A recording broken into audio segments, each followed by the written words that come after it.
Puncak karya upacara ngeratep melaspas Mepasupati serta Mejaya-jaya pelawatan Ide Ratu Mas dan Ide Ratu Ayu di Pura Majapahit Intaran Sanur berlangsung Rabu 15 Desember.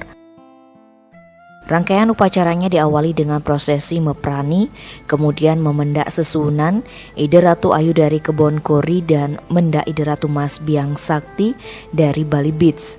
Setelah itu barulah Ide Pedanda akan melakukan prosesi ngeratep, pamelaspasan Pasupati Ngelinggihang atau menstanakan taksun beliau ke pelawatan. Sebelumnya taksu Ide distanakan di Daksina. Sekitar pukul 23 WITA, prosesi dilanjutkan dengan masucian. Prosesi masucian atau ngereh Ide Ratu Niang Mas atau rangde berwarna putih dilakukan di Pura Telaga Wajah Segar Alit di kawasan Bali Beach.